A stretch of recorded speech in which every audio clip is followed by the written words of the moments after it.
Hello all, welcome. Today we will be covering government pressure on social media platforms and free speech. As part of this video, we will cover the audio recording of the case along with a discussion about the decision by the court at the end.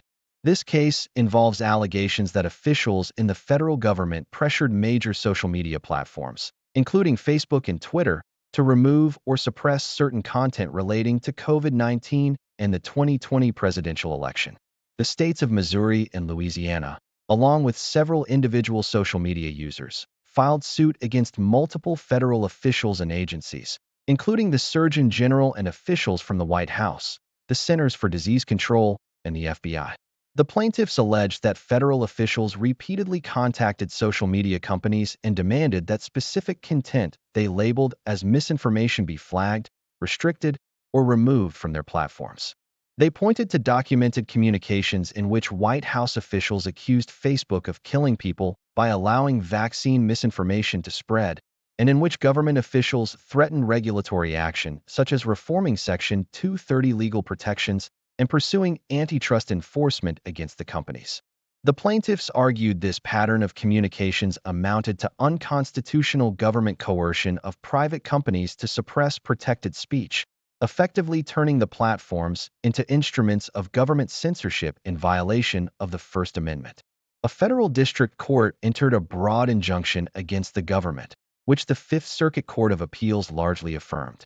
The Supreme Court agreed to hear the case to determine whether the plaintiffs had the legal standing to bring this lawsuit and, if so, whether the government's interactions with social media companies crossed the constitutional line between permissible persuasion and unlawful coercion.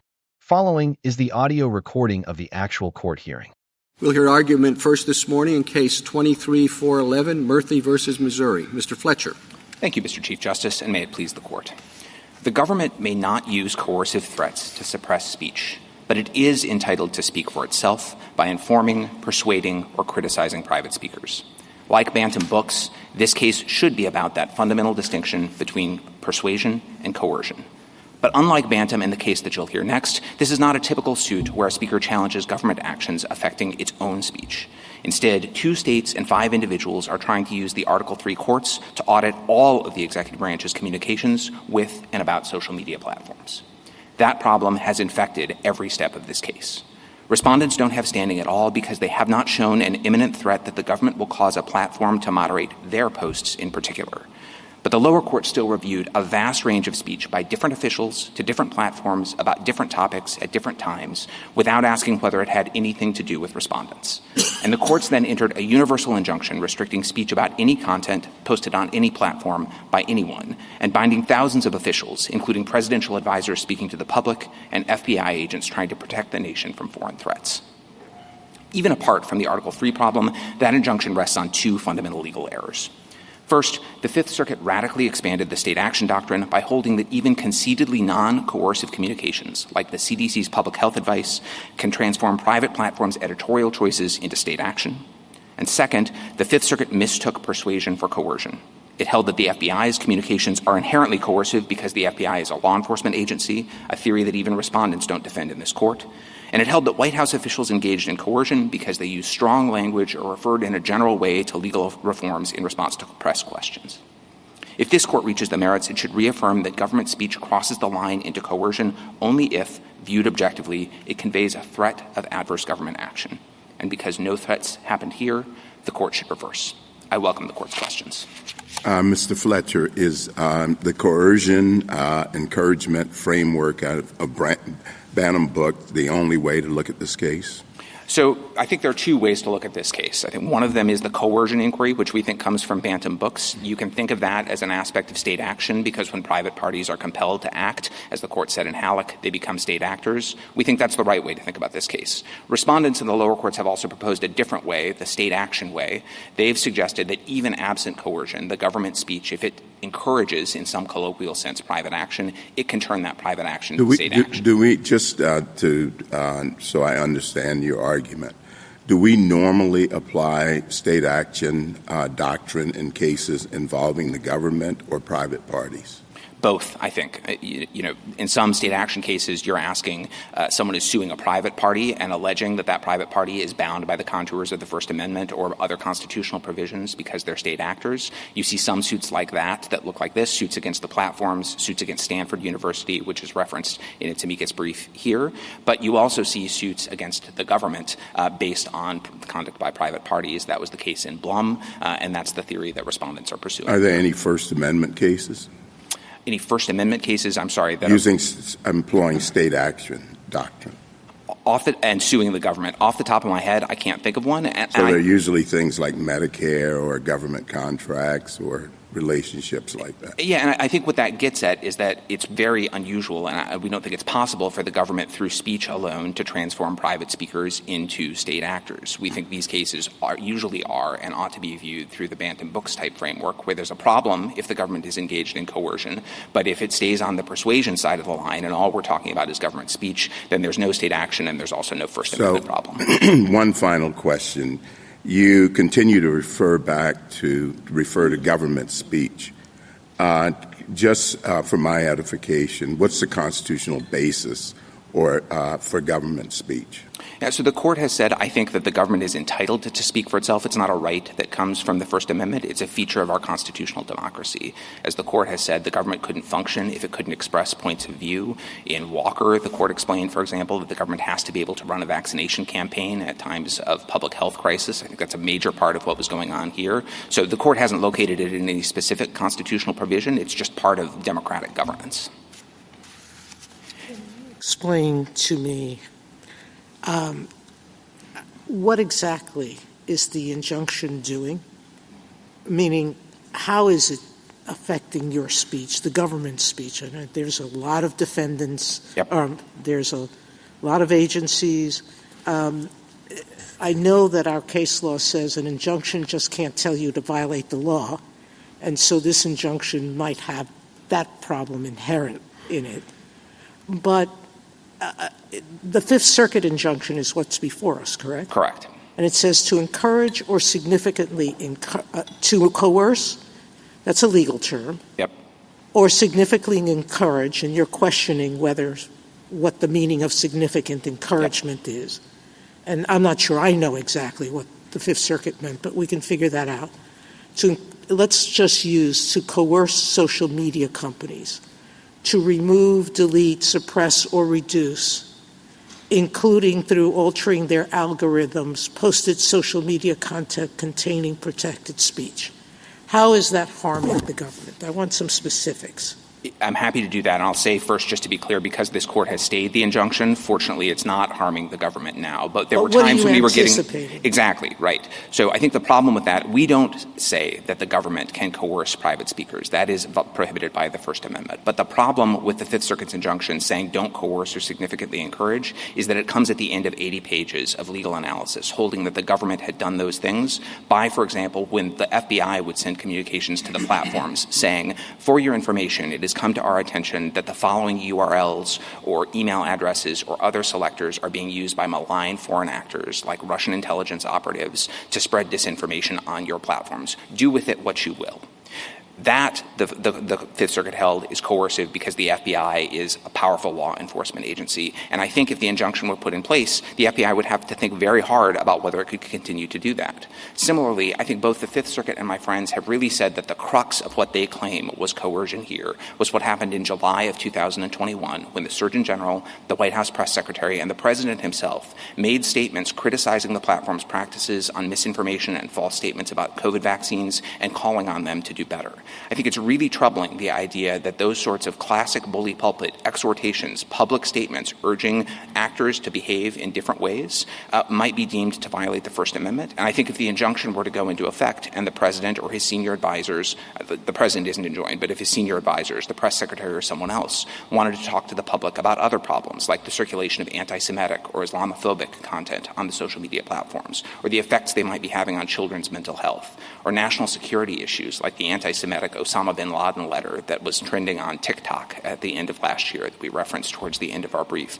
I think all of those things could be done only under the shadow of the injunction, and that comes around to the other point that you made, which is that this injunction, especially read in light of the opinion that comes before it, is extremely vague. And I think having that sort of vague injunction with these contestable legal terms that have been interpreted very broadly as applied to past conduct, hanging over the heads of all of these government officials doing all of these things, is a real problem. And I think especially so when you're talking about entering such an injunction at the behest of 2 states and 5 individual social media users whose main complaints are about the moderation of posts about COVID-19 many years ago that they haven't really even shown were traceable to the government to begin with, we think. And we certainly don't think that they've shown that they face the sort of imminent threat of future injury that's required to satisfy Article 3. Mr. Fletcher, let me follow up on that. If even one of the plaintiffs has standing, then we're required to get to the merits. So let me ask you about Ms. Hines.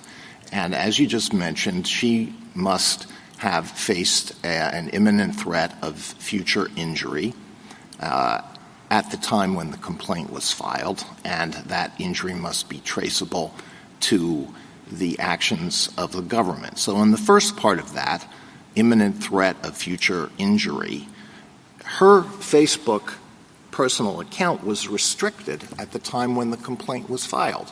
So why isn't that sufficient to show an imminent threat of future injury? We're not disputing that when the private platforms moderated the plaintiff's pages or their posts, that's an injury in some sense. We haven't disputed that. They suffered that injury. We've disputed the traceability question then the redressability question. Right. So on traceability is basically a question of causation, right? Agreed.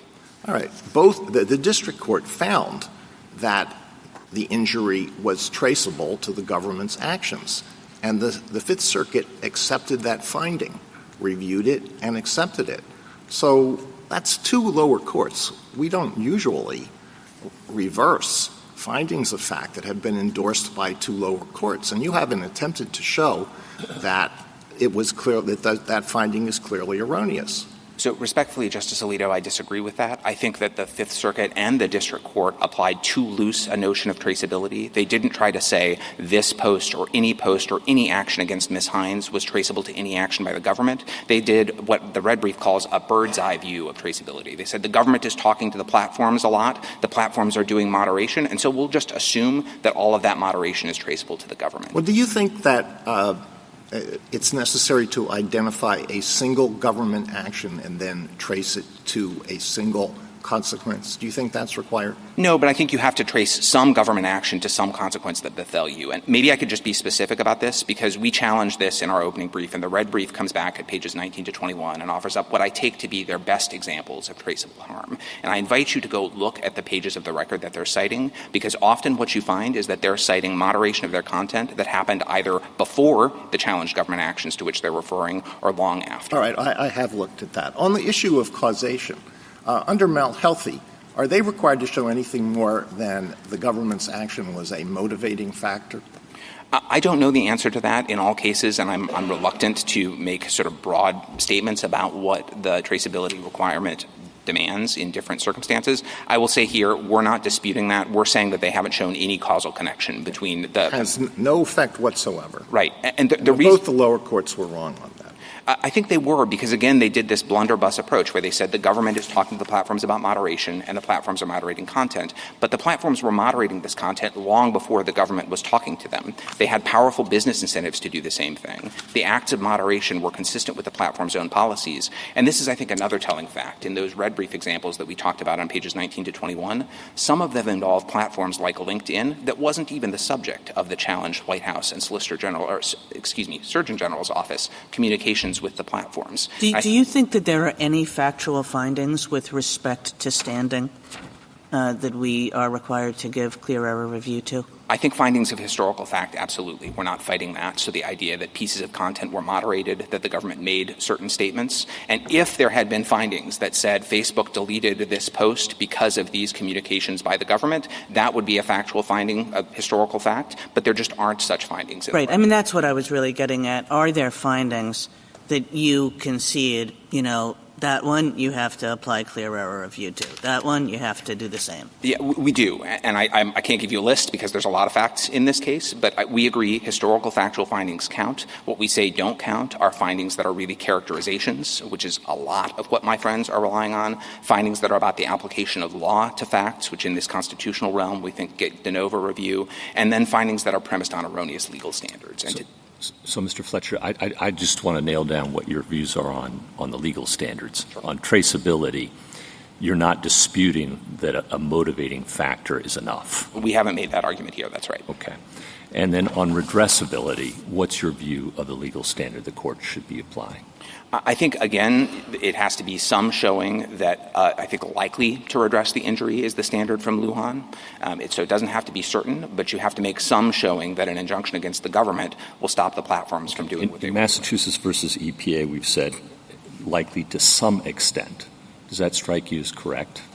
I think in the context of Mass versus EPA, maybe where you're talking about a problem of degrees, here where the concern is, are the platforms going to moderate my posts or not, and are they going to do it because of the government or not, and will an injunction against the government stop Facebook and to some degree? Is that an acceptable standard to the government?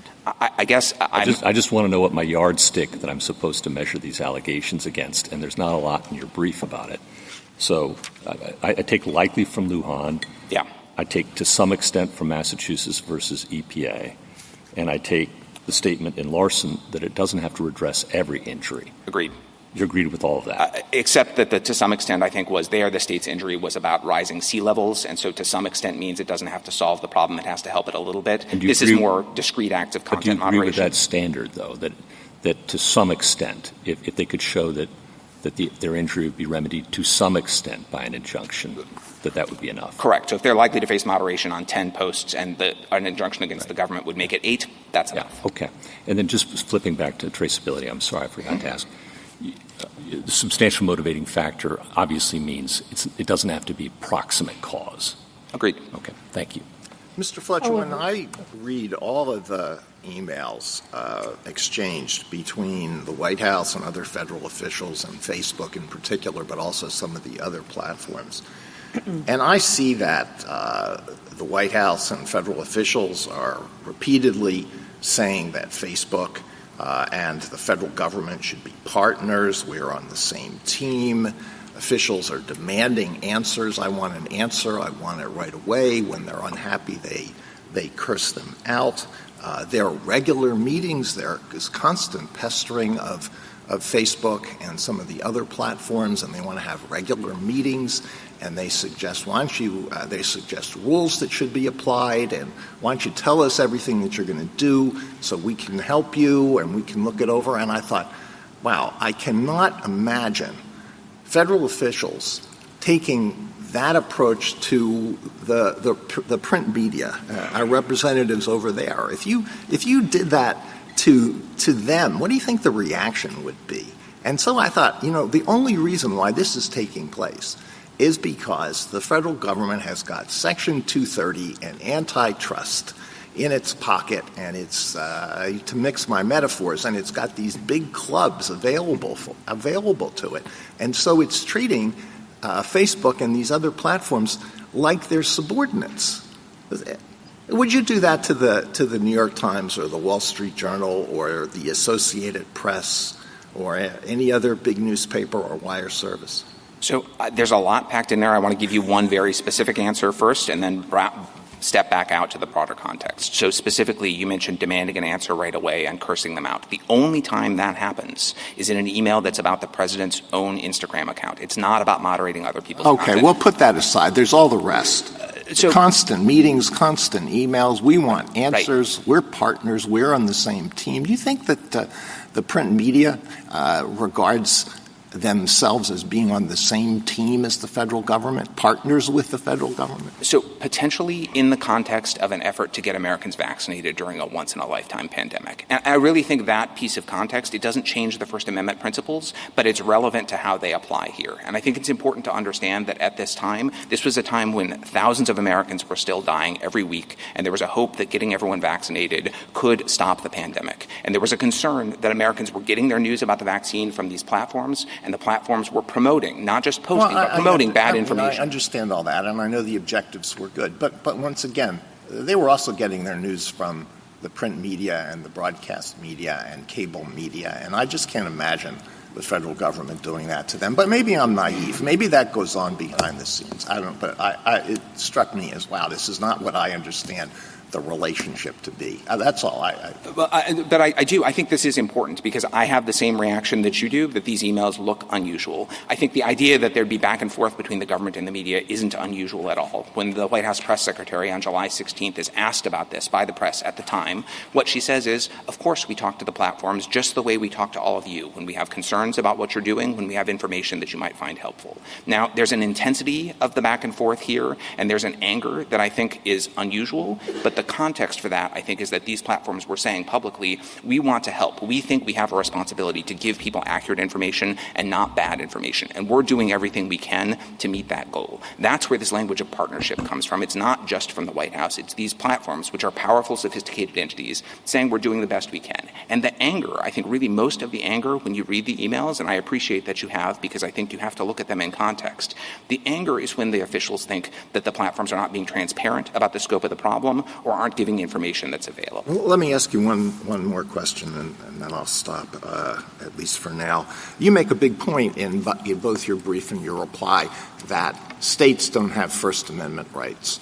But are you saying that they may have a free speech right, but it comes from someplace else, or they don't have free speech rights? Do you think that the federal government could prohibit a governor or the top-ranking public health official in a state from speaking to the residents? No, I don't think it could, and I want to be clear. We're not denying that they have speech rights. We're saying that those things, like the federal government's speech rights, come from the structure of our Constitution, not from the First Amendment. This is a First Amendment case, and I think really what's happening here is that these states, which were the motivating factor behind the suit, the only plaintiffs in the initial complaint, are really trying to represent and to litigate the First Amendment rights of their citizens on their citizens' behalf. We think that's an end run around the limit on parents patriae standing, just like the one the court rejected. Do you think, on the anger point, I guess I'd assumed, experienced government press people throughout the federal government who regularly call up the media and berate them. Is that not your understanding? You said the anger here was unusual. I guess I wasn't entirely clear on that from my own experience. That's fair. I guess I don't want to endorse berate, but I guess I will say I bet this is not the first time that there's been profanity or intemperate language in exchanges between White House or agency communication staff and members of the press. Well, I don't know whether our public information officer is here today, but maybe she should take a note about this. So whenever they write something that we don't like, she can call them up and curse them out and say, why don't we be partners? We're on the same team. Why don't you show us what you're going to write beforehand? We'll edit it for you, make sure it's accurate. So, Justice Alito, this is why I want to be careful here. I'm acknowledging the reality that this happens and that it may be commonplace. I'm not saying it's a good thing or a great thing or a thing to be celebrated, but fundamentally I'm saying the First Amendment isn't a civility code. It is an important protection. It's a critical protection against actual coercion, but I think it's important to police that line, and I think this case, the sort of sprawling audit of all of these communications, shows the danger of allowing parties, especially parties without real direct injuries, to come into court and to challenge these sorts of regular back and forths. On the partners point, though, that does strike me as unusual. I mean, what do you think about that? So that, I think, is traceable to the unusual feature here of this is not the government where the platforms were saying, we don't want to deal with you about this. And the government is calling them up and saying, no, we're partners. Let's be partners. You could imagine a situation like that where there might be a problem. You might start to think that starts to shade into coercion. But here it's an open door. The platforms are saying publicly, because they're getting public criticism about this from other people too, from the press, from the World Health Organization, from others. They're saying publicly, we want to do our part. We recognize we have a responsibility, that we're a source of information for people, and we want to be a source of good information. And so when the White House calls and says we have some concerns about this, they say, we agree. That's a good point you make over here. We disagree with you over here. We're not going to go this far, but we agree with you. And Mr. Fletcher, whether or not that ultimately becomes a First Amendment violation, I mean, I appreciate the coercion point, and that's sort of the government's first point with respect to the merits of this. But I'm interested in your view that the context doesn't, quote, change the First Amendment principles. I mean, I understood our First Amendment jurisprudence to require heightened scrutiny of government restrictions of speech, but not necessarily a total prohibition when you're talking about a compelling interest of the government to ensure, for example, that the public has accurate information in the context of a once-in-a-lifetime pandemic. So I'm just interested in the government sort of conceding that if there was coercion, then we automatically have a First Amendment violation. So I'm not conceding that that would be the case. I could imagine that in times of pandemic, if there were actual restrictions, maybe those would be justified. But our position here, because we think it's the position consistent with the facts, is that there wasn't any coercion to begin with. Mr. Fletcher, on that point, you mentioned coercion repeatedly in terms of threats. Can there also be coercion, in your view, in terms of inducements? We think there can. I think often a threat or an inducement is sort of the flip side, one or the other. I think in the next case you could construe it either way, threat of prosecution, offer of leniency. So we acknowledge that it can be both, but it has to be a threat or an inducement of some concrete government action, not just of more government speech. And hypothetically, and I'm not saying this happened here, but would a threat or an inducement with respect to antitrust actions qualify as coercion? Sure. And a threat or an inducement with respect to Section 230 qualify? So I think that one's harder for two reasons. One is that these are executive branch officials who don't have the ability to unilaterally enact 230 reform. I think the question but they have a power to influence that. But the question is, would that be enough to say we're going to, if you don't do X, we are going to change our position on Section 230? So potentially yes as to legislation. 230, if I could just get this out, though, I think is different because 230 is about content moderation. It's about this very issue. And I think a government official has to be able to say, I support Section 230 reform because I'm concerned about these things. And also, in the meantime, I think platforms should be doing better. I understand that. But in terms of advocating for change of Section 230, that could be coercion in your view. If it were framed as a threat. Our position is that wasn't done here. And how about saying you're killing people? Could that be coercion in some circumstances, that if you don't change your moderation policies, you're responsible for killing people? So I think that one is much harder. That's a statement that President Biden made off the cuff to I'm the not. press. I'm not talking about the context-specific issues, and I understand you have arguments there, but could that in some circumstances, an accusation by a government official that unless you change your policies, you're responsible for killing people, could that be coercion? So I find it hard to imagine a situation where that sort of public statement could be. I'll acknowledge, as you say, context matters a ton, and so I don't want to say it's impossible. All I'm saying is it didn't happen here. The president said this to the public in the middle of a pandemic, and then 3 days later, I think this is important, he clarified. He said, I'm not saying Facebook is killing people. I'm saying the people spreading misinformation are. And when he was asked, will you hold the platforms accountable? He was explicitly asked this, will you hold them accountable if they don't do better? He said, I'm not looking to hold anyone accountable. I just want everyone to look in the mirror and imagine what would happen if this misinformation was going to their loved ones. I think it's clear that this was exhortation, not threat. Thank you, Mr. Fletcher. How are we supposed to evaluate that question and what the level at which coercion kicks in? I mean, if you're trying to coerce or get a particular result out of a media outlet, is it enough to say, if you don't do this, we're going to move your reporter's cubicle down the hall? Or how do you evaluate when it constitutes coercion in this context? So let me start with, I think Bantam Books has been the lodestar for the lower courts that have mostly coalesced with some errors in application like this case around the idea of the question is it a threat or a statement that a reasonable person would understand, viewed objectively and in context, as an implicit or explicit threat of some adverse government action? Now, as to the cubicles question, I sort of don't know if there are some adverse government actions that are so trivial that they don't count. I guess I think something like that seems less likely to be a coercive threat. But in general, I think our position is if there's something that the government is saying that we're going to exercise government power in some way unless you change your speech in some way or stop distributing the speech of others, if it's reasonably understood as that sort of a threat, that's a First Amendment problem. Well, but under Bantam Books, it presumably is in context what you're talking about a reasonable person. I mean, if there is, as a regular basis, the kind of back and forth between a spokesman and a member of the media, what a reasonable person might view as coercive might not in that context. Maybe the press secretary yells on a regular basis, and if their volume increases enough, that might be viewed as coercion. So I think that points up the context sensitivity, and I think, as is usually the case when the court says it's a reasonable person test, it's a reasonable person with knowledge of all the facts, and I think that would include the prior course of dealing between the relevant government official and the relevant recipient. I think here that really strongly reinforces the idea that there wasn't coercion. These were sophisticated parties. They routinely said no to the government. They were open about it. They didn't hesitate to do it. And when they said no to the government never engaged in any sort of retaliation. Instead, it engaged in more speech. Ultimately, the president and the press secretary and the surgeon general took to the bully pulpit. We just don't think that's coercive. Thank you. Justice Thomas? Mr. Fletcher, back to my point about coercion. Couldn't you simply censor someone or prevent other speech by others by agreeing with the platforms as opposed to coercing the platforms? I guess I'm not sure what you mean by agreeing with the Well, platforms. you just work together, said, look, we're right, they're wrong.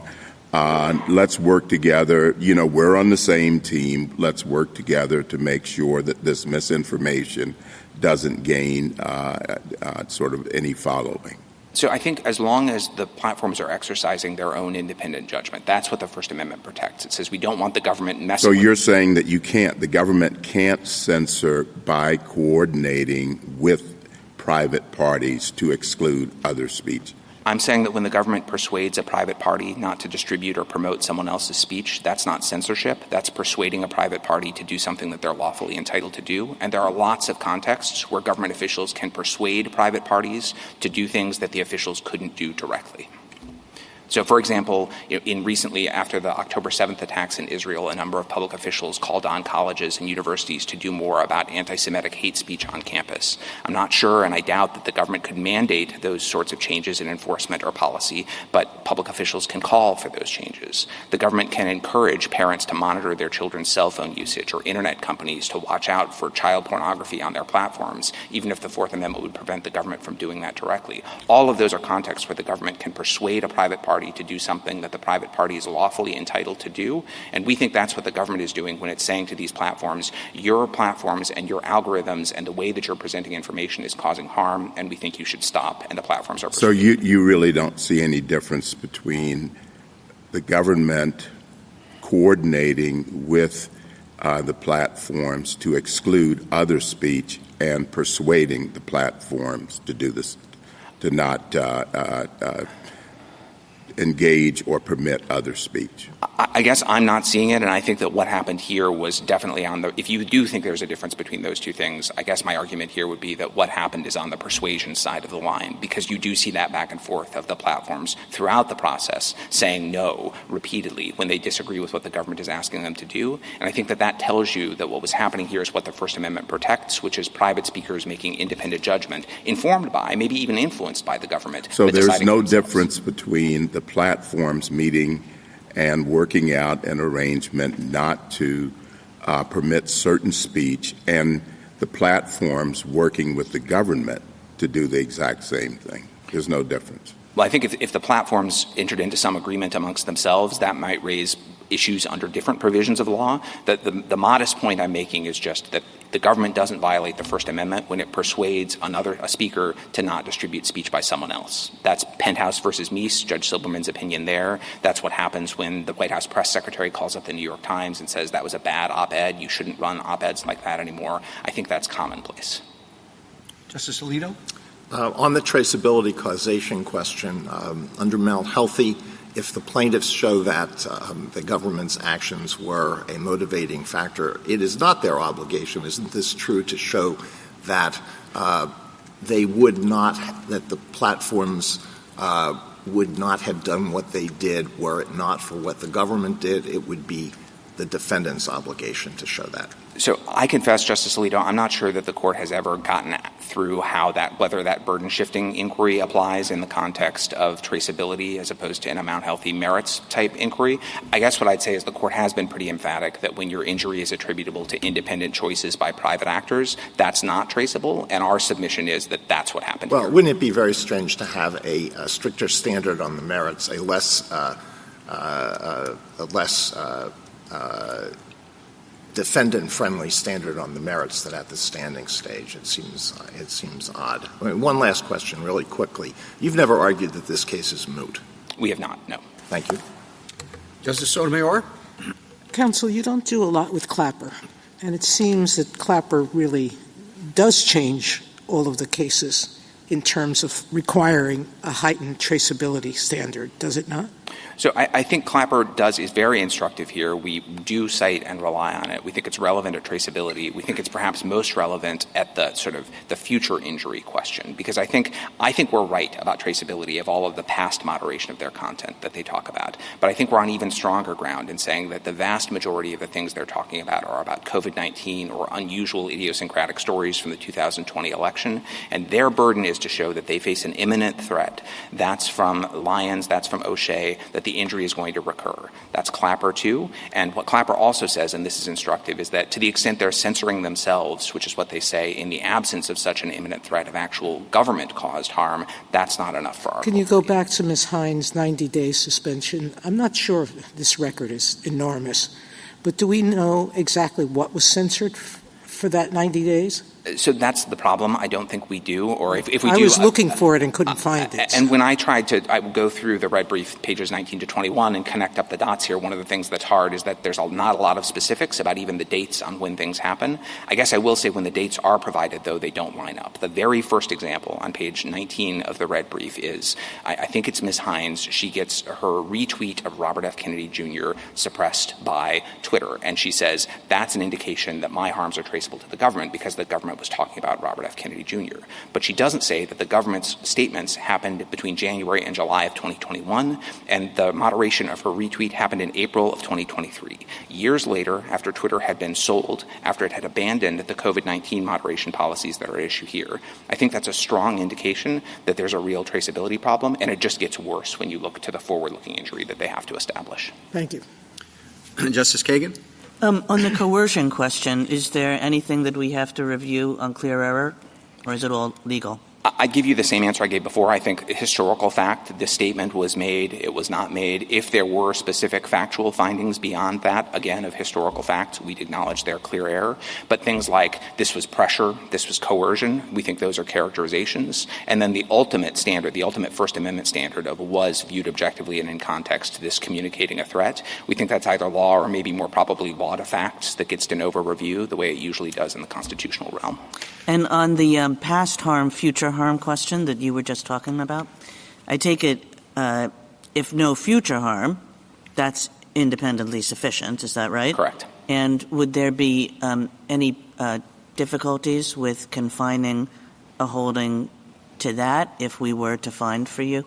I don't think so at all. I think in some ways that's the narrowest, easiest way to resolve this case is to say this is an action for injunctive relief. They have to show that they faced an imminent threat of future harm. We don't have to adjudicate the parties' disputes about the past harm. We just have to show that they haven't met that burden.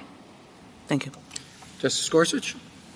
On that question, in your view, when is the time that we should be considering that?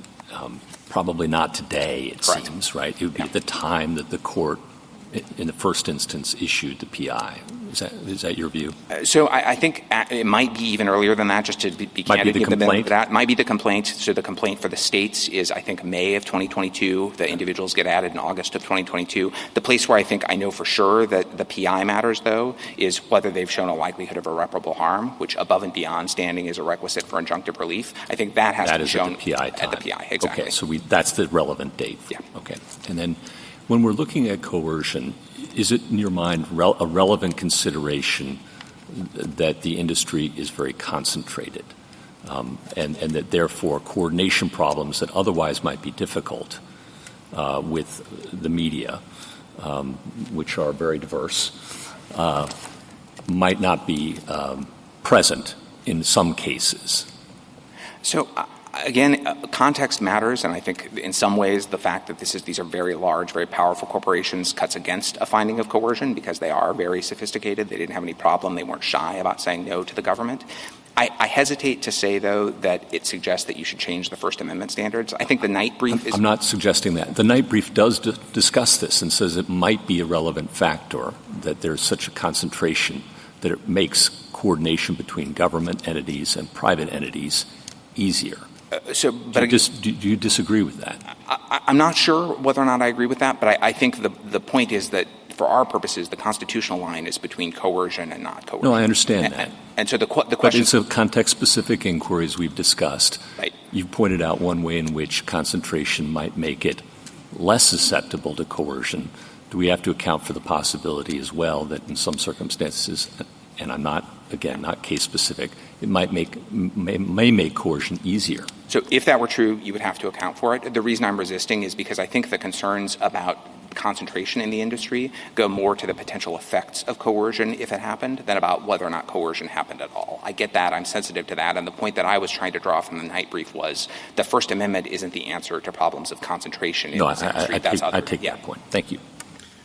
Justice Kavanaugh? Just so I understand, your key legal argument is, I think, but correct me if I'm wrong, that coercion does not encompass significant encouragement or entanglement, and that it would be a mistake to so conclude because traditional everyday communications would suddenly be deemed problematic.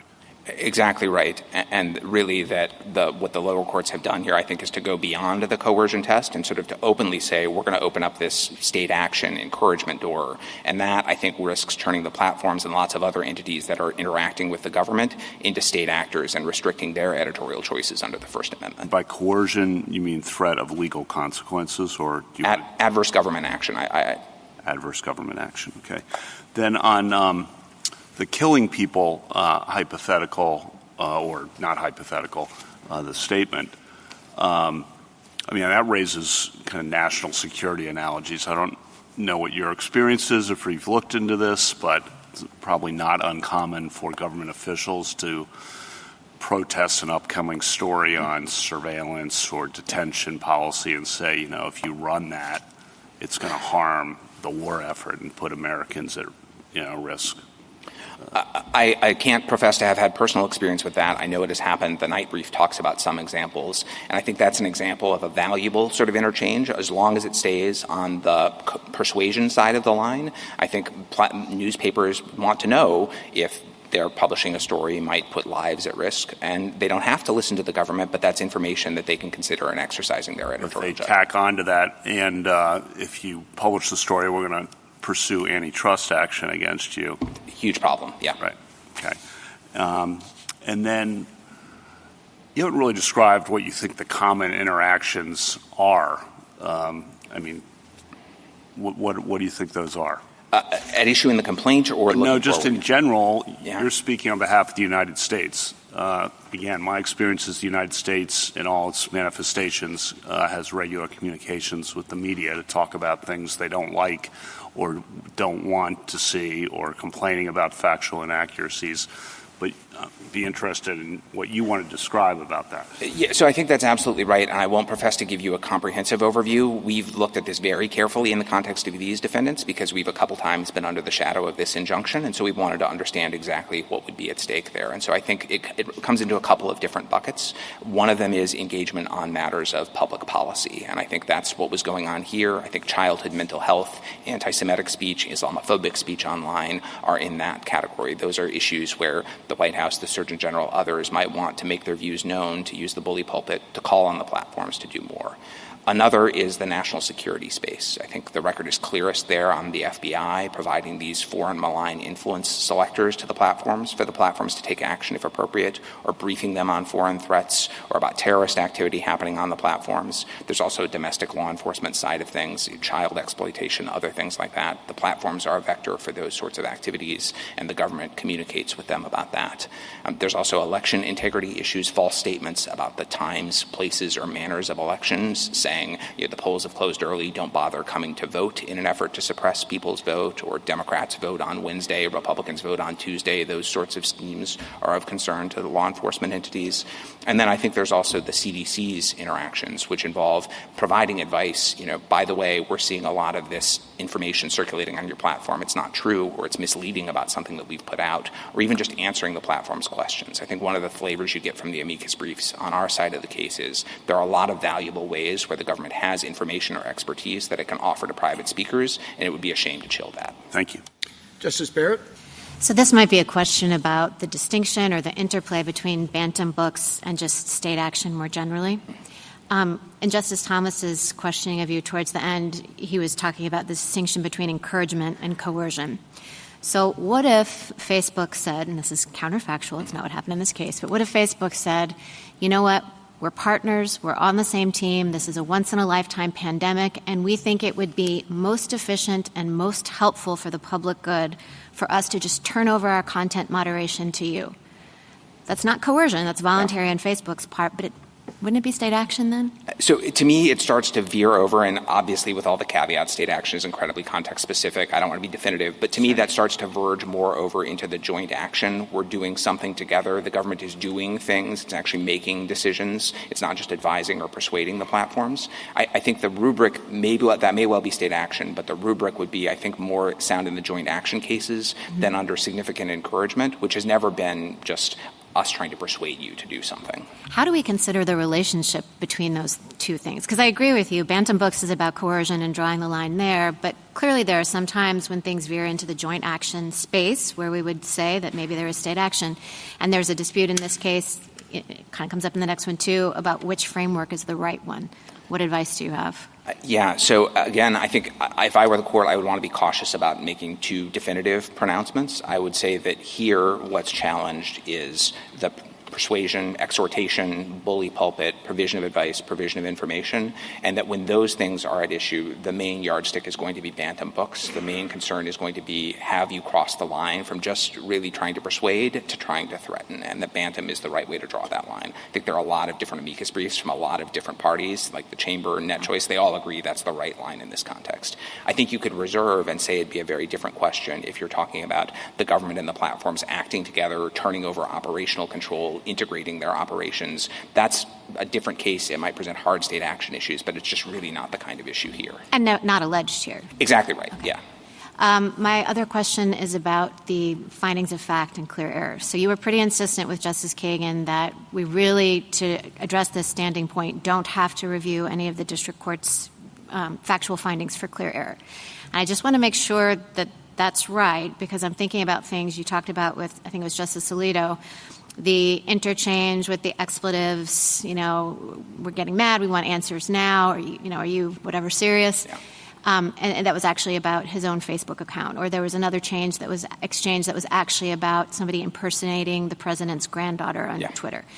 So if the lower courts, which I think they did, kind of conflated some of those threats with threats that were designed to be threats related to the pandemic and that kind of suppression, wouldn't that then be clear error, or do you think that's application of facts to law, or what? So I apologize. I didn't mean to say that there's no clear error here at all. I just meant to say it would be findings of historical fact. And I think the ones that those count. And those count. Those do get clear error review. But I think we pointed out places on the salient ones where they just are clearly erroneous. They're just demonstrably inaccurate in the two cases that you just identified. So there we might agree clear error applies, but to the extent that the lower courts were suggesting, and really more the district court than the Fifth Circuit, but a little bit the Fifth Circuit too, that things were said to speakers that weren't said, that the press secretary said words she never said.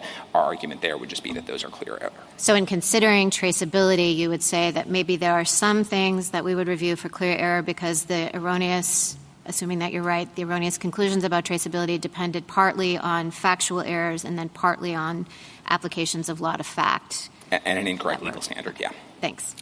Justice Jackson? So I guess I didn't perceive there to be such a sharp distinction between Blum and Bantam Books. The government seems to be arguing here that Bantam Books is the way to go, that Blum is not the right test, and I appreciate that Blum uses significant encouragement, but I think it says the question is whether the government, quote, has provided such significant encouragement, either overt or covert, that the choice must in law be deemed that of the state. That it's sort of suggesting, in the same way that Bantam Books is, that it's really about coercion as opposed to just encouragement. So Am I wrong to think there's really not that much difference between the two? So I don't think you're wrong there. I think we say that that's the way you ought to read the significant encouragement language, that it's positive incentives of government action that overwhelm the private party's choice and make it really the government's choice, not the private party's. You can just view that as the flip side of the sort of coercive threats from Bantam Books. I think the reason why you may have sensed me today and us in our briefs resisting Blum is because the lower courts and my friends on the other side have really tried to turn that significant encouragement language into something quite different, into circumstances where the government encourages in some colloquial sense by urging or persuading or, really strongly advocating something. And we just don't think that's what Blum means or what this court state action cases have ever said. Okay, I understand that. And even if we have a world in which significant encouragement is verboten, is there something different to the government providing information? Yes. I mean, I'm a little worried about the respondents' what I think could be taken away from their view, which is that in situations in which the government has information that may be unique to the government's knowledge, but that it feels important for the public to have, that somehow becomes prohibited if, as a result of that information, these companies decide they're going to do something different with respect to content moderation. That's our big concern, too, and that's exactly what the lower courts found crossed the line. The FBI providing information about covert foreign actors on platforms, the CDC providing information or even answering questions about matters of public health. I think it'd be very troubling to say that those things are impermissible or create state action. Thank you. Thank you, counsel. Mr. Agingwaga. Good morning, Mr. Chief Justice, and may it please the Court. Government censorship has no place in our democracy. That is why this 20,000-page record is stunning. As the Fifth Circuit put it, the record reveals unrelenting pressure by the government to coerce social media platforms to suppress the speech of millions of Americans. The district court, which analyzed this record for a year, described it as arguably the most massive attack against free speech in American history, including the censorship of renowned scientists opining in their areas of expertise. And the government's levers of pressure are anathema to the First Amendment. Behind closed doors, the government badgers the platforms 24/7. It abuses them with profanity. It warns that the highest levels of the White House are concerned. It ominously says that the White House is considering its options. And it accuses platforms both of playing total Calvin ball and of hiding the ball, all to get the platforms to censor more speech. Under this onslaught, the platforms routinely cave. Now, last month in the net choice cases, the platforms told you that it's incredibly important that they create their own content moderation policies. But this record shows that they continually depart from those policies because of unrelenting government pressure. Indeed, as Facebook recently disclosed in an internal email to former UK Deputy Prime Minister Nick Clegg, the reason Facebook did that was, quote, because we were under pressure by the administration.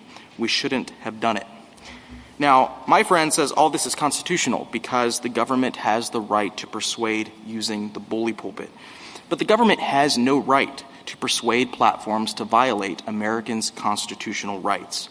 And pressuring platforms in back rooms, shielded from public view, is not using the bully pulpit at all.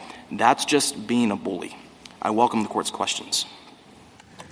Counsel, I know your argument is basically a Bantam book argument, but do you need coercion in order to do you think that's the only way you could make your case? Or could coordination accomplish the same thing? That is, the government is censoring by joint actions with the platforms as opposed to coercing the platforms.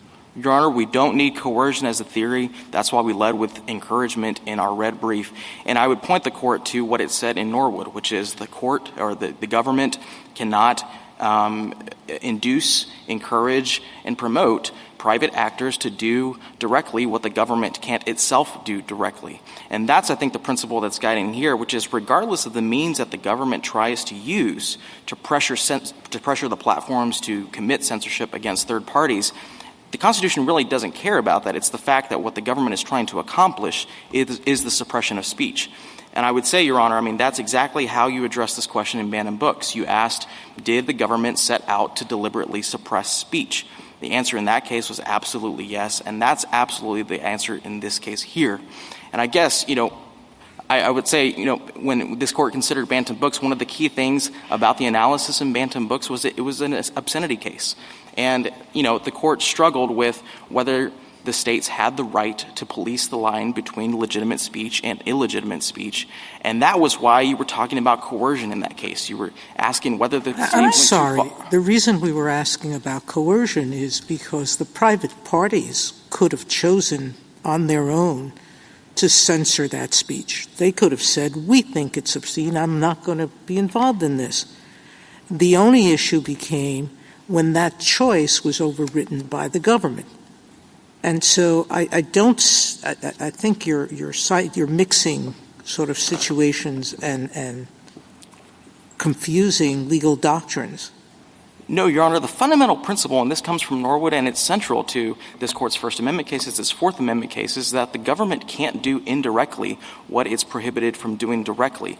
And that's what you see happening in Bantam Books. That's what you see happening in a case like this. Because time and again, there were times where the social media platforms had policies that didn't go far enough in censoring the speech that the government wanted them to censor. But whether or not the government can do this is something I took up with Mr. Fletcher, depends on the application of our First Amendment jurisprudence, and there may be circumstances in which the government could prohibit certain speech on the internet or otherwise. I mean, do you disagree that we would have to apply strict scrutiny and determine whether or not there is a compelling interest and how the government has tailored its regulation?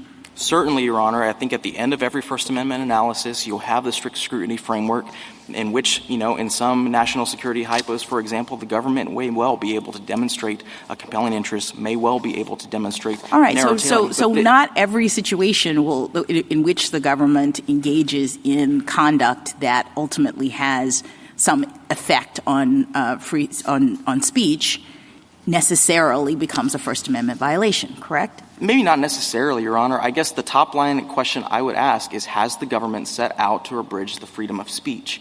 And in this case, you see that time and time again, because if you control That's not the test for First Amendment violations. Your Honor, this flows from the plain text of the First Amendment, right? No, I understand, but we have a test for a determination of whether or not the First Amendment is actually violated. So in certain situations, the government can actually require that speech be suppressed if there's a compelling interest, right? It can, Your Honor, and I guess what I would say is that the courts below never got to strict scrutiny because the government never raised this. This has never been litigated. The question in this case is whether at the front end the government itself has undertaken actions. Is the coercion, is the state action, right? That's the question in this case. And I would urge the court to address the state action issue just like you addressed it in Bantam Books. Use that term 4 times in Bantam Books. And could I just understand, because it seems like an extremely expansive argument, I must say, encouraging people basically to suppress their own speech. So, like Justice Kavanaugh, I've had some experience encouraging press to suppress their own speech. You just wrote a bad editorial. Here are the 5 reasons you shouldn't write another one. You just wrote a story that's filled with factual errors. Here are the 10 reasons why you shouldn't do that again. This happens literally thousands of times a day in the federal government. Yeah, and I would say in the Minoran case that you're describing to me, it's the government going after the speaker itself and trying to get them to change their speech. What's so pernicious here is that you don't see any of these facts in this record unless we get discovery, which is when Rob Flaherty, who's deputy assistant to the president, sends an email to Facebook or to Twitter and complains that they're not doing enough to censor what they view as vaccine hesitancy speech. America never sees that. And the third party, people like Jill Hines and Jim Hoft, whose speech wishes to express the kinds of viewpoints that the White House is targeting, they never know that that's happening behind the scenes. And I think it makes a difference, Justice Kagan, that you have an intermediary here who really has no incentive to itself defend Jim Hoft's speech or to defend Jill Hines' speech.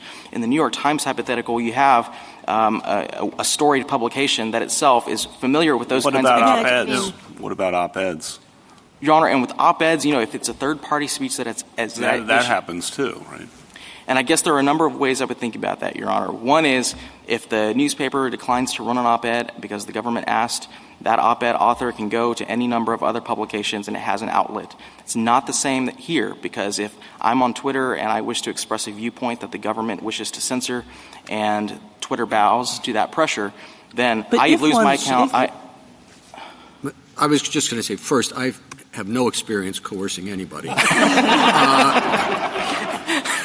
But second, I mean, the government is not monolithic either. I suspect when there's pressure put on one of the platforms or certainly one of the other media outlets, they have people they go to, probably in the government, to say, hey, they're trying to get me to do this, and that person may disagree with what the government's trying to do this. It's not monolithic, and that has to dilute the concept of coercion significantly, doesn't it?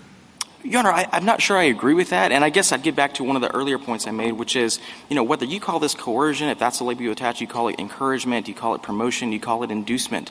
Whatever it is, if the government is attempting to abridge the speech rights of a third party, that has to be unconstitutional because that falls within the plain text of the First Amendment. And so, this is bantam books of the 21st century. You haven't had a case with social media platforms like this where third-party speech is so at risk of being censored. Well, but how do you analyze a situation where, maybe EPA is trying to coerce the platform about something and the Army Corps of Engineers is trying to coerce them the other way? I mean, you can't just sort of pick and choose which part of the government you're concerned about. Your Honor, obviously it's a different when you're talking about what the president is saying in particular, but other than that, I think it's a very more a fluid situation than anything else. It is fluid, Your Honor, but I would say that when you have, as we have plaintiffs in this case who wish to express certain viewpoints that have been specifically targeted by the government, it's not at least fluid in these facts. And this is not a case just about COVID. It's a case about election integrity. It's a case the district court has a finding about how the government what wishes about to. that? I mean, take an example where, these platforms, they're compilers of speech. And some part of the government, let's call it part of the law enforcement arm of the government, says you might not realize it, but you are hosting a lot of terrorist speech, which is going to increase the chances that there's going to be some terrible harm that's going to take place. And we want to give you this information. We want to try to persuade you to take it down. The government can't do that? The government can absolutely do that, Justice Kagan. They're asking them to take down the speech. Terrorist activity, criminal activity that is not protected speech, absolutely. The government can inform much of it might be protected speech. I mean, terrorists engage in, things that come under the First Amendment. I mean, let's say they're just recruiting people for their organizations. Your Honor, if it's First Amendment speech, protected speech, then I think we're in an entirely different world. I mean, that's a case where, and this comes up in the FBI findings that the district court made, because what was happening is the FBI was sending teleporter encrypted messages to the platforms identifying what the government represents was foreign actors. The district court found the government was not distinguishing between whether it was domestic or foreign conduct. And the way this issue arises is when maybe you have a foreign actor who tweets, I love Biden, and there are 20 million people who wish to retweet that, repost that with their own comments saying, heck yeah, I love Biden too. When an American does that, that's First Amendment protected speech, Your Honor. And so when the government comes in and tries to take down every single post that contains the core that they say was foreign speech, but they're also taking down the added speech by Americans, that's a square First Amendment issue, Your Honor. So back in this still happens now. Decades ago, it happened all the time, which is somebody from the White House got in touch with somebody from the Washington Post and said this will just harm national security, and the Washington Post said, okay, whatever you say. I mean, that was all. That we didn't know enough, but that was coercion? Your Honor, I thought I understood the government this morning to say that might be a First Amendment issue. And I think what I would say is if there's a national security interest, maybe the government can satisfy strict scrutiny in that circumstance. What I would also say is we probably wouldn't have a lawsuit based on that, because I don't know how that we would get prospective injunctive relief based on a fleeting offhand, reach out from the White House. I guess what I'm just trying to suggest is that there's all kinds of things that can appear on these platforms that do all kinds of different harms. And and the inability of government that you're suggesting to reach out to these platforms and say, we want to give you information that you might not know about on this, and we want to give you our perspective on what harms that this is doing. And we want to be able to answer questions that you have, because we really do think that it would be a good thing if you, on your own, chose to take this speech down. And, Your Honor, if those were the facts in this case, then I think it would be a much harder case for me. I don't know what your standard is. You just told me that was good enough for you. That was coercion.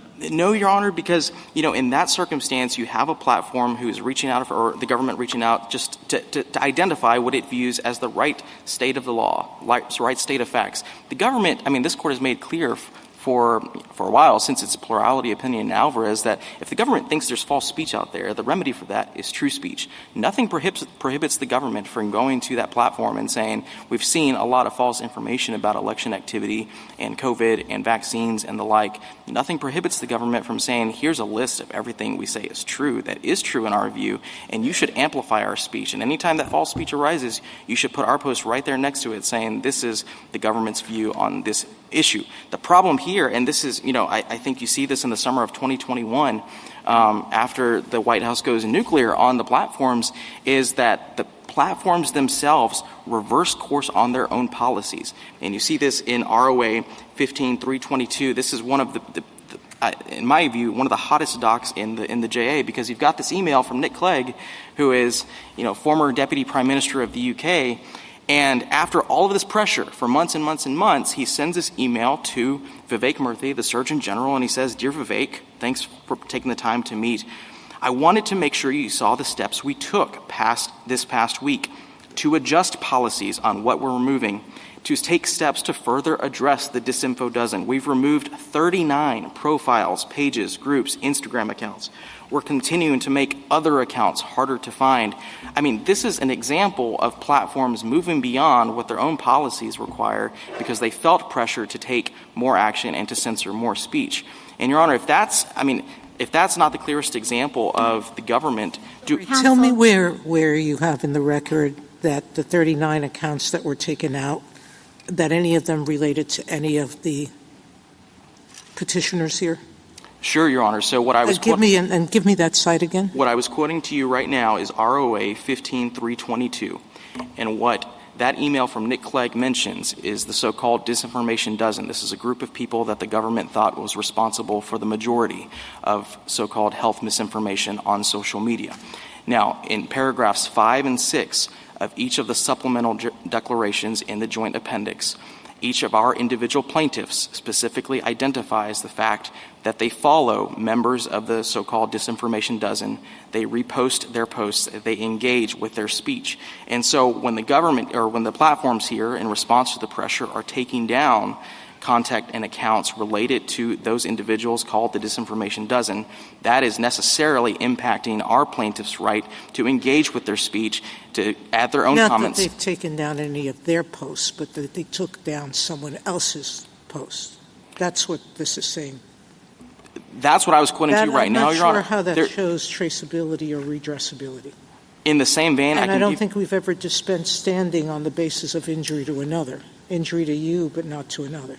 So, Justice Sotomayor, let me give you Jill Hines one more time. Look at JA 793 to 794.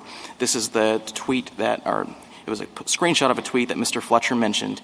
And this is censorship 4 times over, because this is a tweet in April 2023. It's on the eve of the preliminary injunction hearing. And what she says is, this Facebook post that I posted was taken down by Facebook. She got a warning for it as a violation of the community standards. What was that post? It was a screenshot of Robert F. Kennedy Jr., who was a member of the so-called disinformation dozen. What was the RFK tweet talking about? It was talking about Tucker Carlson, whom the administration was obsessed with. Look at JA 701 to 708. I'm sorry. The RFK tweet, there's only a record of the White House asking Twitter to remove a tweet on, and not particularly this one from RFK. That doesn't help Hines's claim that the White House asked Facebook to remove anything. It does, Your Honor, because, and this is a good example of the interrelationship between the various media platforms. You have cross-posting. So what happened in this example is Jill Hines took a screenshot of a tweet, and then she moved that over to Facebook and posted that as her own Facebook post. And so when she did that, she moved RFK's tweet, and I was going to describe what was in that tweet. He was talking about Tucker Carlson, that the White House specifically targeted in the Joint Appendix. And I have such a problem with your brief, Counselor. You omit information that changes the context of some of your claims. You attribute things to people who it didn't happen to, at least in one of the defendants. It was her brother that something happened to, not her. I don't know what to make of all this, because you have I'm not sure how we get to prove direct injury in any way. So, Justice Sotomayor, let me start by apologizing if any aspect of our brief was not as forthcoming as it should have been. I would take full responsibility for that. I apologize for that, Justice Sotomayor. What I would add to the second part of your question is I think Jill Hines is the best standing for our case in multiple ways. I think one of the ways you look at her standing is you look at JA 715 to 716. This is an email to Facebook where the government, the White House, specifically asks Facebook to not distribute so-called vaccine hesitancy content and also to target health groups that do that. So that's JA 715 to 716. Then you go down earlier in the JA to JA 631 to 632. This is Jill Hines' allegations. And what she says is 2 months later, so the email I just described to you from the White House was in May. 2 months later in July, and then a couple of months later in September, Jill Hines had 2 health groups in Louisiana that were blocked by Facebook. And I think this is one of the scariest examples in the record of what is at stake here, which is those groups were political action groups. Louisiana had a legislative session in progress. And what Jill Hines was trying to do is mobilize people to support certain bills and other legislative materials that were then pending in the state legislature. But because the government moved its pressure, put a thumb on the scales, a couple of months before, and then lo and behold, once Jill Hines tries to use the exact kinds of groups that the government targeted, she can't. They're pulled down. Her political organization is stymied. And that's, all over the record. And that's just one fraction of the kinds of harm that's at stake here. So can I ask you? No, go ahead. I want to go back to actually your interchange with Justice Kagan about the standards, because I have to confess it left me very confused. It sounded like you were articulating different standards depending on a different legal standard, depending on different factual circumstances. For example, when Justice Kagan gave you the hypothetical of pressure being placed on the New York Times or the Washington Post not to run a particular op-ed, it seemed like you backed off and said, well, significant encouragement wouldn't be enough there because the person who wrote the op-ed can go to another news outlet. You also made the point that this is just different because social media is such a concentrated industry, which is a point that Justice Gorsuch was asking Mr. Fletcher about. So can you clarify, did I misunderstand? Because it seems to me that as a matter of law, the same legal standard would have to apply across all of these areas. I think that's right, Your Honor, and I apologize if I wasn't clear earlier. I guess the top-line legal standard I would start with was this Court's line at 635 in Norwood, which is the Court can't do indirectly what it's constitutionally prohibited from doing directly. The second line in response to that is, well, what sorts of indirect mechanisms can the government use that would run afoul of that rule? I think one potential mechanism is coercion. Another one's encouragement. This Court also has used the term inducement. Just plain vanilla encouragement, or does it have to be some kind of significant encouragement? Because encouragement would sweep in an awful lot. I think that's right, Your Honor, and so let me give you 2 answers to that. The top line answer is, I'm a First Amendment purist, and so I would say even mild encouragement, but we don't need that to win in this case because we are so far afield from whatever that threshold is. So if you want to say substantial encouragement, like the Fifth Circuit said, and like Bloom said, absolutely, that's a standard that works. But I guess what I don't... Well, let me just ask you then, let me give you a hypothetical. Let's say that you get doxxed, and so do numerous other members in Louisiana state government. You're doxxed, and somebody's posting online about how people should really rally and do something about this. People should rally and you should be harmed, okay? The FBI sees these posts. and calls the social media outlet, like X, Facebook, whatever, and says, we really encourage you to take these down because these are significantly threatening and we see some people may be responding to them. That's a problem? So my first question, Your Honor, is whether that would be protected speech, those tweets would be protected speech under this court's precedent. Let's assume that everything that's said, I was trying to make it so that they stop short of actually being illegal in and of themselves. Your Honor, so I think, as I say, I'm a purist on the First Amendment, so my answer would be, So the FBI can't make – do you know how often the FBI makes those kinds of calls? And that's why I have my backup answer, Your Honor, which is if you think there needs to be more, the FBI absolutely can identify certain troubling situations like that for the platforms and let the platforms take action. I think the hypos are very important, but when you look at what's happening in this case, for example, with respect to the FBI, what they're doing is there's no emergency, nothing of the sort. They're just identifying hundreds of accounts. That's just kind of falling back on, well, this case is different, and so a different legal standard should apply. But, what we say in this case matters for other cases, too. It does, Your Honor, and and I guess what I would say in response to that, and I'm very sensitive, obviously, given the facts of the hypo, to the outcome, but if what the FBI is doing is trying to persuade a speech intermediary to take down a private third-party speech, that is covered by the plain text of Norwood, and that's, an abridgment of speech, and I think that part of the reason why you might be running into all of these difficulties with respect to the different factual circumstances is because you're not focusing on the fact that there are times in which the government can, depending on the circumstances, encourage, perhaps even coerce, because they have a compelling interest in doing so.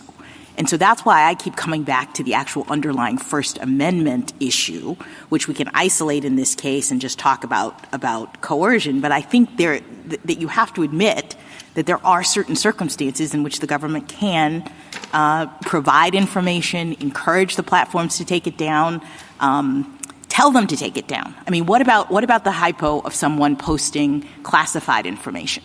They say, it's my free speech right. I believe that I got access to this information and I want to post it. Are you suggesting that the government couldn't say to the platforms, we need to take that down? No, Your Honor, because I think that would be a great example where strict scrutiny would cut in the government's favor. All right. So what do we do then in a situation in which, I suppose in this case we're asking, the government's point is we didn't coerce, and I appreciate, the debate about that. But you just seem to suggest that as a blanket matter, the government doesn't have the ability to, encourage or require this kind of censorship. And I don't know that that's the case. So, Your Honor, I guess this goes to the bully pulpit as well. As I understand that the bully pulpit has never been used to target the object of suppressing a third-party speech. You can use it to coerce behavior. You can use it to coerce companies to take certain actions. But when the government is identifying a specific viewpoint and specific content that it wishes to wholly eliminate from public discourse, that's, I think, when the First Amendment problem arises. And so I guess I'm struggling to find an example in the court's cases or in history where the court or anybody else has said the government, by virtue of being the government, can use its power to pressure speech intermediaries to eliminate entire viewpoints and content from the public discourse. And I think, that's Your Honor. Can I give you a hypothetical? Sure. Suppose someone started posting about a new teen challenge that involved teens jumping out of windows at increasing elevations. This is the challenge. And kids all over the country start doing this. There's an epidemic. Children are seriously injuring or even killing themselves in situations. Is it your view that the government authorities could not declare those circumstances a public emergency and encourage social media platforms to take down the information that is instigating this problem? Your Honor, the government absolutely can use the pulpit to say publicly, here's what we recognize to be a public health issue, emergency.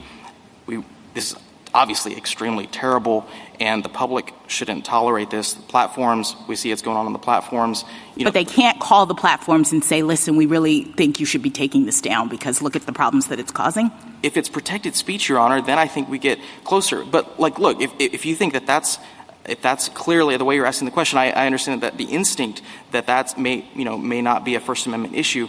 I guess what I fall back on, Your Honor, is that at least where the government itself, there is no emergency like this. There's nothing. No, my hypothetical is there is an emergency. My hypothetical is that there is an emergency, and I guess I'm asking you, in that circumstance, can the government call the platforms and say, this information that you are putting up on your platform is creating a serious public health emergency. We are encouraging you to take it down.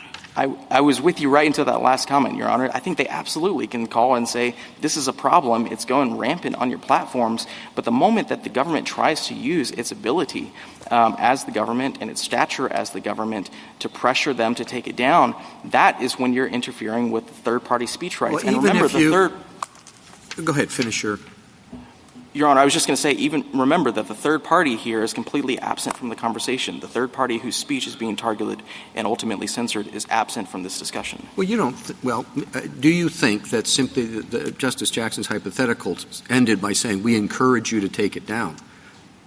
Is that rise to the level of coercion that you think is problematic? Your Honor, if the test is coercion and that's the test that this court applies, I think I might have a harder case saying that's coercion. I think it's, by its definition, it's maybe easier addressed as a substantial encouragement case. But if, whether, as I said earlier, regardless of the label that you apply, whether it's coercion, whether it's encouragement, or joint participation in conspiracy, at the end of the day, if what the government is trying to do is to eliminate viewpoints from public discourse, that I think... Again, under my colleague's hypothetical, it was not necessarily eliminate viewpoints. It was to eliminate instructions, let's say, about how to engage in some game that is seriously harming children around the country. And they say, we encourage you to stop that. I mean, that violates the Constitution? Your Honor, I agree. As a policy matter, it might be great for the government to be able to do that, but the moment that the government identifies an entire category of content that it wishes to not be in the modern public sphere, that is a First Amendment problem. Thank you, counsel. Justice Thomas? Justice Alito? Well, Mr. Aguinaga, I think some of your most recent colloquy with my colleagues have gotten off into questions that I didn't take it from your brief. You think we actually need to decide in this case. So I thought your principal argument was that whatever coercion means, what happened here is sufficient, and that coercion doesn't mean it doesn't apply only when the government says, do this, and if you don't do this, there are going to be legal consequences, when it says that in the same breath, but that it's a more flexible standard, and you have to take into account the whole course of the relationship regarding this matter. That's what I took to be your principal argument. Did I understand that correctly? That's correct, Your Honor, and there's an entire volume. I mean, we've got 20,000 pages in this record of the government persistently going back to platforms again and again, pushing them to adjust their policies, change their policies, do more censoring. And I think that's what makes this case so unique, is that you not only have this vast repetition of communications, but it's all, again, the bulk of it is behind closed doors. And that's what's so pernicious about this, is that if we don't have a remedy in this case, then it's hard to see how there will ever be a remedy for a future plaintiff who turns out to be censored, but it's difficult for that person to even identify whether that censoring actually happened. And you got all this information only through discovery, is that correct? That's correct, Your Honor. Right, thank you. Justice Sotomayor? Justice Kagan? Can we go back to the standing question? And if I ask you for the single piece of evidence, and maybe this is the piece that you were describing earlier, I just wanted to make clear what your answer was. The single piece of evidence that most clearly shows that the government was responsible for one of your clients having material taken down, what is that evidence? And what does it say about how the government was responsible? Sure, Your Honor. So as I say, I think Jill Hines is the best example for us on standing. To give you one more example, look at page but even on that one, I guess I just didn't understand in what you were saying how you drew the link to the government. I mean, we know that there's a lot of government encouragement around here. We also know that there's the platforms are actively content moderating, and they're doing that irrespective of what the government wants. So how do you decide that it's government action as opposed to platform action? Your Honor, I think the clearest way, and if I understand, so let me answer your question directly, Your Honor. The link that I was drawing there was a temporal one. If you look at JA 715 to 716, that's a May 2021 email. 2 months later, after that email calls for targeting health groups, just like Jill Hines' group, she experiences the first example of that kind of group being Yeah, so taken in down. 2 months, I mean, a lot of things can happen in 2 months. So that decision 2 months later could have been caused by the government's email, or that government email might have been long since forgotten because, there are 1,000 other communications that platform employees have had with each other, that 1,000 other things that platform employees have read in the newspaper. I mean, why would we point to one email 2 months earlier and say it was that email that made all the difference? Your Honor, and I would say 1,000 other emails between the White House and Facebook in those 2 months. I mean, that's the volume of this interaction, this back and forth between the platform and the government. And it's all about the same topic. But if it's encouragement, I mean, let's even take that this was something that the government was continually pressing.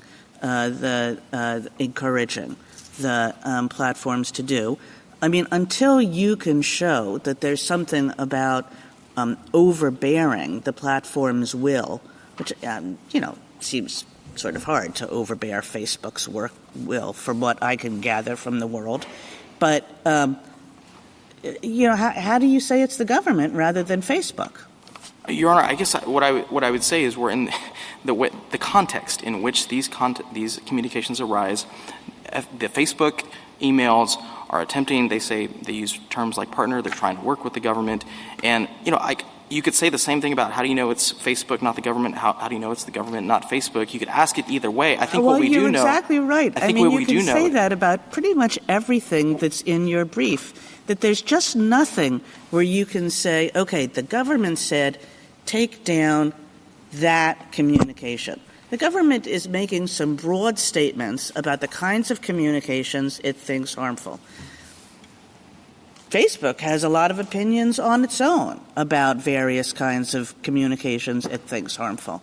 I guess if you're going to use standard ideas about traceability and redressability, I guess what I'm suggesting is I don't see a single item in your briefs that would satisfy our normal tests. So, Your Honor, look at Jill Hines, and I'll give you one more example. Look at page 20 of the red brief. This is the Jim Hoft example, because we know that his name and the Gateway Pundit specifically appear in the tracking spreadsheet that CISA uses, that the FBI uses as well.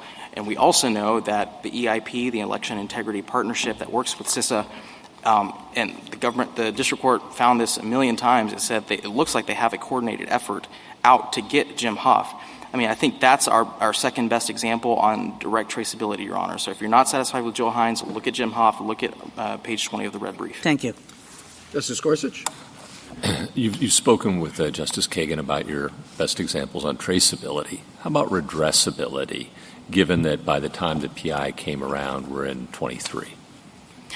Your Honor, so we had 2 second supplemental declarations that are at the end of the joint appendix that are from Jim Hoft and from Jill Hines that identify the specific posts that they have posted on Twitter and Facebook during the pending preliminary injunction proceedings.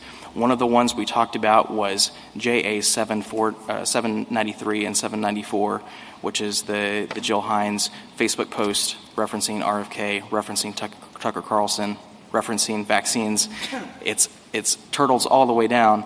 And that is an example, and all of these are examples of injuries that post-date a lot of the earlier filings in this case. And so, when we talk about addressability, Your Honor, this injunction is an order to the government not to continue engaging in the sorts of censorship that led to these kinds of censorship decisions. Then I'd like to talk just briefly about remedy.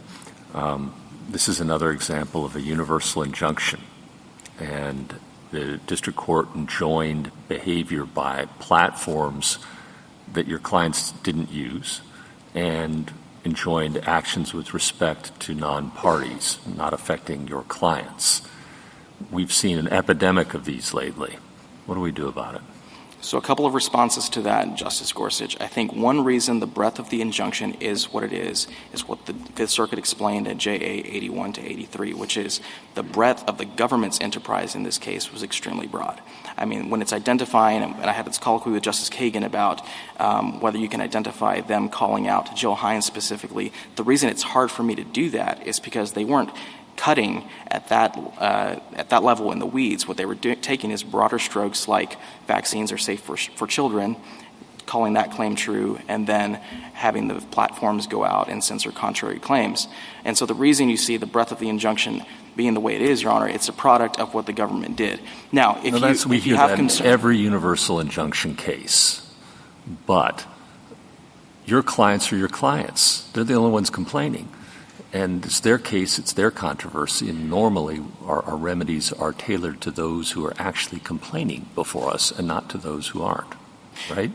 Your Honor, and if you have that concern, we're completely fine. If you want to limit the injunction to the 5 platforms as to which we were able to get preliminary discovery, that's completely fine with us. If you want to limit just to the 7 plaintiffs, also completely fine, Your Honor. I think the most important takeaway in this case is that the court has to say something in our favor on the merits. The government can't just run rampant pressuring platforms to censor private speech. Thank you. Justice Kavanaugh. On Bantam Books, I read that to refer to coercion and not to significant encouragement. I think that's right, Your Honor, although if you look at page 66 to 67, this court used the term coercion alongside the term persuasion and intimidation. I mean, I think there is some flexibility in those terms, and you can imagine a world in which you could call persuasion another variety of encouragement. As I say, I'm not wedded to any label. We're not wedded to any label. But I do agree that the word encouragement doesn't appear in Bantam Books, Your Honor.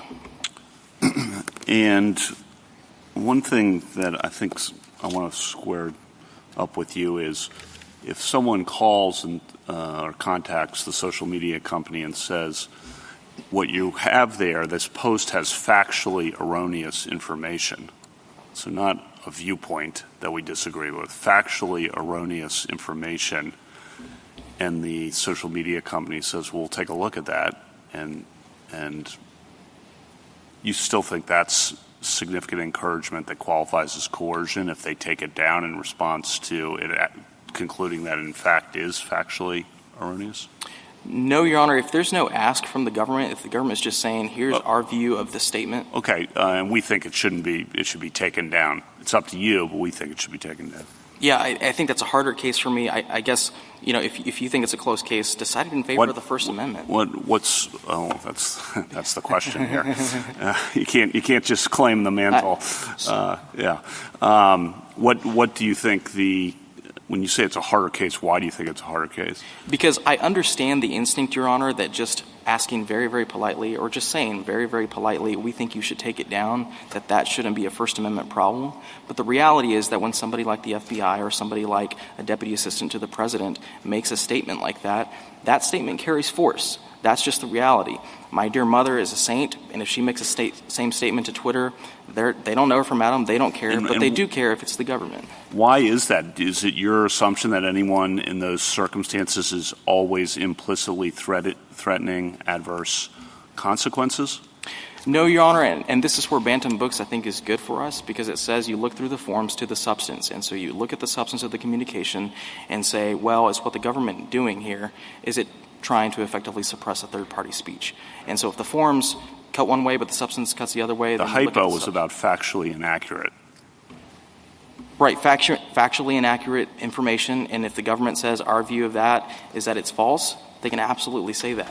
But if they do more and they say you need to take this down... You should take it down. You should take it down. That's a problem. First Amendment issue, Your Honor. Factually inaccurate about something the troops are doing, U.S. troops are doing, and you should take that down. It's factually inaccurate. It's harming the war effort. It's not accurate, and you're just running post after post describing what's going on in an inaccurate way. And it's up to you, but why why should you be publishing that inaccurate information? Yeah, and the North Star for the government in that situation is more speech. Publish the true speech that they think should counter what they view as false speech. The government is not helpless here. It has tools at its disposal, and censorship has never been the default remedy for a perceived First Amendment violation. What do you do with the fact that the platforms say no all the time to the government? Your Honor, it doesn't matter. I think Judge Posner made this point in Backpage versus Dart, which is you could have a threatener who threatens a recipient. The recipient says no, and so the threatener packs their tent and walks away. That's still a First Amendment violation, even though the recipient refused to comply. Thank you. Justice Barrett? Just picking up on Justice Kavanaugh's question about what makes something threatening, and is it just something inherent in the nature of a person, the person on the other end of the line being a government official? So Bantam Books points out that the speech, the threat, the encouragement, if that's what we can posit for this purpose, comes from someone with the authority to impose a sanction. Is that important in your view? Your Honor, it is and it isn't. We think it's a relevant fact that if somebody like an FBI agent that is meeting regularly with the platforms is making these kinds of requests, that's a fact that you have to take into consideration. Justice Sotomayor has a per curiam panel decision called Acquetti versus Molinari in the Second Circuit that addressed this issue about authority. And the issue in that case was that the borough president of Staten Island didn't have authority to take down a particular billboard, but the court still said that the fact that the recipient thought that the borough president might be able to use whatever authority he did have to cause trouble for the billboard owner, that was enough. So if the speaker has that kind of authority, Your Honor, I think that's a critical fact that you have to take into account. Because as I say, if it's somebody that Twitter doesn't know from Adam that's making the request, they're just going to ignore it. But if it's a staff or even if it's somebody on the Hill, people who work on the Hill don't have control over DOJ. Or if it's a staffer in the White House, mentioning 230, or maybe that's what's in the platform's mind, but, no authority to bring an antitrust suit or to try to change 230 or advocate for 230 changes. That doesn't matter? Your Honor, what I would say is on the facts of this case, if you have the deputy assistant to the president making that kind of statement, sure, he can't make that. He can't change. Let's say change. It's low level. Not deputy assistant to the president. Let's just call it somebody low-level staff.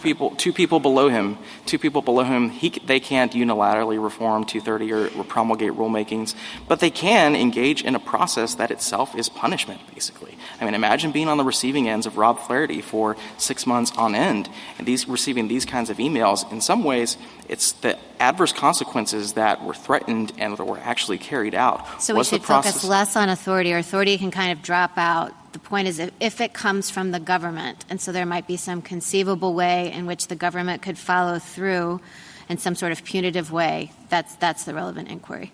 Your Honor, I think that is certainly one way you can look at the analysis. Absolutely. Okay, thanks. Justice Jackson? So my biggest concern is that your view has the First Amendment hamstringing the government in significant ways in the most important time periods. What would you have the government do? I've heard you say a couple times that the government can post its own speech, but in my hypothetical, kids, this is not safe, don't do it, is not going to get it done. And so I guess some might say that the government actually has a duty to take steps to protect the citizens of this country, and you seem to be suggesting that that duty cannot manifest itself in the government encouraging or even pressuring platforms to take down harmful information. So can you help me? Because I'm really worried about that because you've got the First Amendment operating in an environment of threatening circumstances from the government's perspective, and you're saying that the government can't interact with the source of those problems. And, Your Honor, I understand that instinct, and I guess what I tell you is our position is not that the government can't interact with the platforms there. They can and they should in certain circumstances like that present such dangerous issues for society and especially young people. But the way they do that has to be in compliance with the First Amendment. And I think that means they can give them all the true information that the platform needs and ask to amplify that. Right, but you're just saying that. I guess I thought when you say the way they do that is consistent with the First Amendment is that they have to show that they have a compelling interest to do what they're doing. In other words, you want us to take the line to be between compulsion and encouragement. And what we're looking at is the government can't compel, maybe they can encourage. I'm wondering whether that's not really the line. The line is, does the government, pursuant to the First Amendment, have a compelling interest in doing things that result in restricting the speech in this way? That test, I think, takes into account all of these different circumstances, that we don't really care as much about how much the government is compelling, or maybe we do, but in the context of tailoring and not as sort of a freestanding inquiry that's overlaid on all of this. Does that make sense? It does, Your Honor, and I apologize for missing your guidance earlier. So the way I think about that is I've been discussing the standard, and I thought we've all been discussing the standard on the front end of the analysis, which is there a First Amendment violation? Is there an abridgment of speech? I guess I would conceptually think of strict scrutiny, narrow tailing, compelling interest as coming in at the back end to say, yes, maybe in the ordinary case, the government shouldn't have been permitted to undertake the kind of suppression of free speech that it did, but in this unique circumstance, it actually had a compelling interest, and it used narrowly tailored means to accomplish that interest. I mean, I think that's the fail-safe. If you're concerned with the breadth of our arguments, that's one fail-safe, which is no matter how broad the standard the court adopts, there's always going to be strict scrutiny at the end of the line to save the government in times where it desperately needs to do the things that you're outlining. Thank you. Thank you, counsel. Rebuttal, Mr. Fletcher. Thank you, Mr. Chief Justice. I'd like to start with a few points on standing and then address the merits and then try to step back and talk about the bigger picture. So first, on standing, I have to start with a clarification about Jill Hines' emails at pages 793 to 794 of the Joint Appendix. I had misunderstood the cross-posting issue that my friend alluded to earlier. I thought that was a moderation event by Twitter, not by Facebook. I appreciate his clarification, and because we've been insistent on the lower courts turning square corners on the facts here, I wanted to make sure I did that too. I don't think that changes the fundamental point, though, because we're still talking about an act of moderation in April 2023, years after the last White House or any government speech targeting Mr. Kennedy's content, which happened back in 2021. And that, Justice Kagan, I think points out the problem that you highlighted, which is that they're trying to draw the connection between the government's acts here and the moderation that harmed them through timing, and the timing just isn't very good. And so I want to talk about the two best examples that he gave you, the one being Ms. Hines' groups on Facebook, and this is discussed at page 630 of the Joint Appendix. Justice Kagan, you pointed out that her groups were moderated at least 2 and 4 months after the relevant exchange between Facebook and the government, but it's actually worse than that. The May 2021 email from Facebook to the government says, we've already taken action on health groups to remove them from our recommendation feature. It wasn't reporting on something it would do in the future. It was reporting on something it was already done, and it's not even clear from the email that Facebook was doing that because of any request from the government. It was a report of its own action. And then his next best example is Mr. Hoft and the appearance of Mr. Hoft on a spreadsheet that the Department of Homeland Security's CISA subagency maintains. This appears at Record on Appeal 17,016, and the problem with that is twofold. First, this is a tracking spreadsheet that monitors information sent from election officials to the platforms. This shows that the report was made by the Election Integrity Partnership, a private entity. It wasn't a referral that was made by CISA, the federal agency. CISA was just noting the existence of the referral. And second, as far as I'm aware, there's no indication in the record that the referenced piece of content was actually taken down at all. So I think that points up that what they just haven't shown is any injury traceable to the government, let alone an imminent risk of future injury. Second, on the merits, I think it's instructive to start with what my friend called one of the hottest documents. This is Record on Appeal 15,322, the email exchange between Surgeon General Murthy and someone at Facebook. Because this is coming in that critical July 2021 period. And what starts that email exchange is not any concern about the private email exchanges, the stuff that happened behind closed doors, antitrust reform, Section 230. It's that Facebook reaching out and saying, we wanted to get in touch because of the president's statements about us, the reference to killing people, and because of the Surgeon General's health advisory on what platforms could be doing to be doing more, along with others in society. And I think what that highlights is that to the extent that the government had influence on the platforms here, and we acknowledge there are indications that it did, it's influence of the classic bully pulpit sort, of President Reagan condemning pornography, President Bush condemning pornography, President Reagan condemning media about drugs and violence, Teddy Roosevelt condemning muckrakers. Part of our constitutional tradition is that presidents and their close advisors have the ability, the authority to, in a non-coercive way, speak their mind and call on the public to act, and we think that's what was happening here. And finally, if I could just step back and, my friend started by saying that this is a massive attack on free speech. The lower courts called it a coordinated censorship campaign. I want to be clear, if those things had happened, they would be reprehensible. It would be a huge problem. But we would think that before validating those sorts of charges against senior government officials and career employees spanning 2 different administrations, the lower courts would insist on a rigorous analysis of the facts and the law. And with all respect to the lower courts, we don't think that's happened here. We don't think that's supported. We think the easiest way for this court to resolve this case is on standing, on the lack of forward-looking injury ground, Justice Kagan, that you and I discussed earlier. But to the extent that the court does get to the merits, we'd urge you to make clear that government officials do not violate the First Amendment when they flag false information or malign foreign actors, when they answer questions about public health advice, or when they speak to the public on matters of public concern the way the President and the Surgeon General did. The First Amendment is a critical bulwark against government coercion, and that's important, but it is also important that Article III courts stay within the bounds of Article III and don't enjoin or chill legitimate and productive interactions between the government and the public. We'd ask you to reverse. Thank you. Thank you, counsel. The case is submitted. That concludes the audio recording of the court proceedings. On June 26, 2024, the Supreme Court issued a 6-3 decision reversing the lower court's injunction. Justice Amy Coney Barrett delivered the opinion of the court, joined by Chief Justice John Roberts and Justices Sonia Sotomayor, Elena Kagan, Brett Kavanaugh, and Ketanji Brown Jackson. Justice Samuel Alito filed a dissenting opinion, joined by Justices Clarence Thomas and Neil Gorsuch.